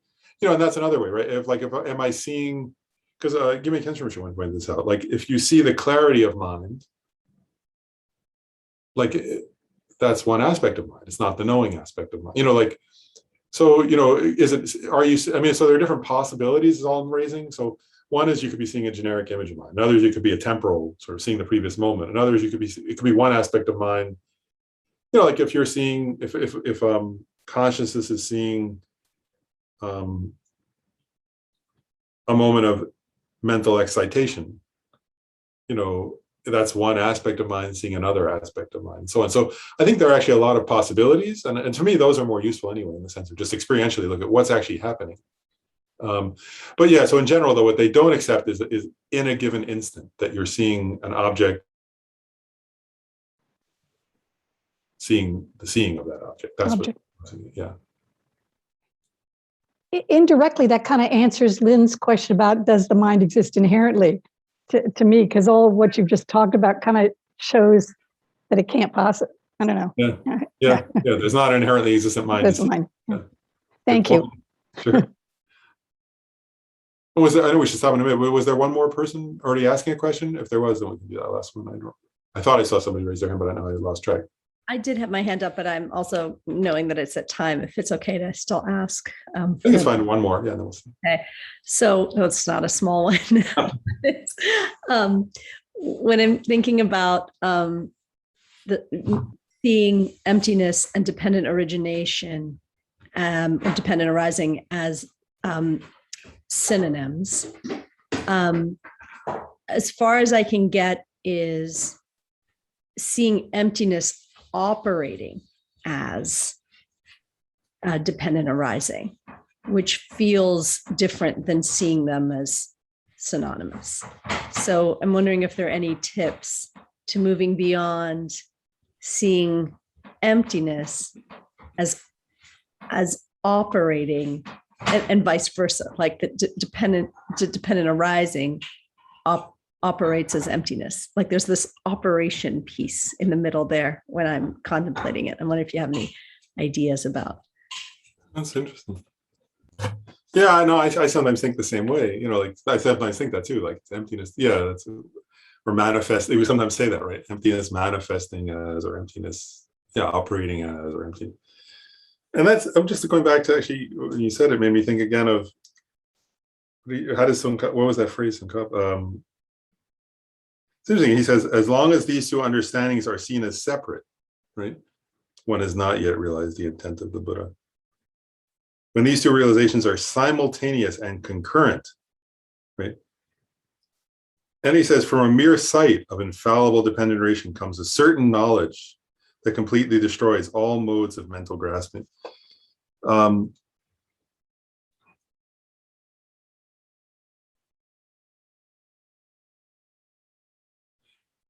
Yeah, I think, I mean, one is I don't know, to be honest, but that's the honest truth. But I often think about what Tsongkhapa is saying here, because I often think about this kind of passage, because what he's saying is, I think the important point that to contemplate, at least for me, is he says, from a mere sight of infallible dependent origination comes a certain knowledge that completely destroys all modes of mental grasping. And actually, I'll just share I'll share a reflect. I don't have an answer to your question, to be honest, but I'll share like a reflection that came from. Well, actually, it was Khyentse Rinpoche pointed this out, but like, I mean, so I mean, the thing that's very difficult, I think, is this point about free of like how can it be, right, that that dependent arising has elaborations. This is my struggle, right? There's a sense of elaborations, right, and dualism, as compared to, as he says, the realization of emptiness destroys all false perceptions, right? And what does he say? Is free of all assertions, right? So how is it that there can be elaborations and freedom from assertions? That's difficult, I think, on the one hand. But on the other hand, what he's saying here, where he says appearances are infallible, dependent relation, voidness is free of assertions, but then where he says, oh, yeah, from a mere sight of the fallible dependent relation comes certain knowledge that destroys all modes of mental grasping. The thing at one time, Khyentse Rinpoche explains that he was saying like walking. He used the example of walking, and for me, I found it very useful in terms of this point. Is he was saying like, if you're walking, which it has elaborations, right? In other words, if you're walking, you're not in a meditative equipoise by definition, right? But he was making this point. He was saying, if you're walking, he was saying, is the walking on the ball of your foot or on your heel? Is the walking, when the foot's coming down or when it's going up? Is it in between the 2 feet? Is it on the earth ground? Is it in your arm swinging? Is it in, so like, and he was, I think for me anyway, there's something in that about what he's saying here about, to me, what Khyentse Rinpoche was saying when he said that is related to, from a mere sight of infallible dependent origination.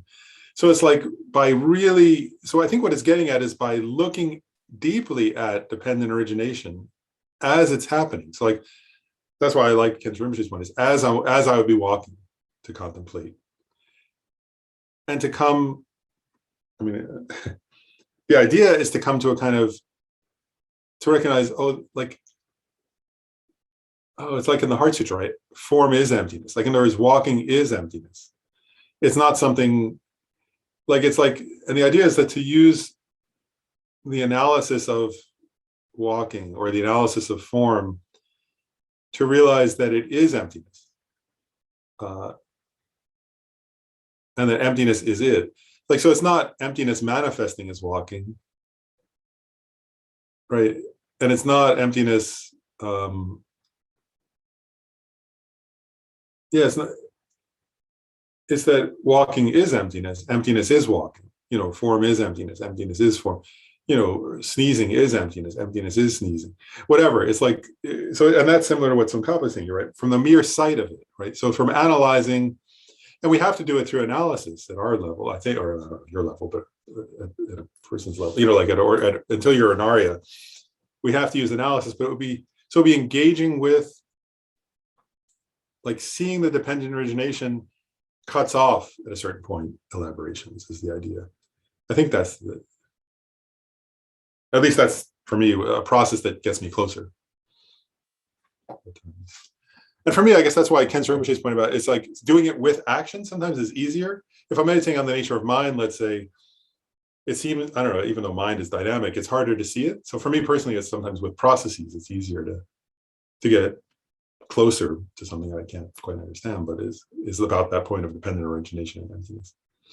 The seed ripening, they use the example of seeds and so on, but Oh, we probably should stop there, but okay. Anyway, we have, so, in the final two, so first of all, I will send out emails with the completion certificates, even though we're not quite done, because we're going to do more classes.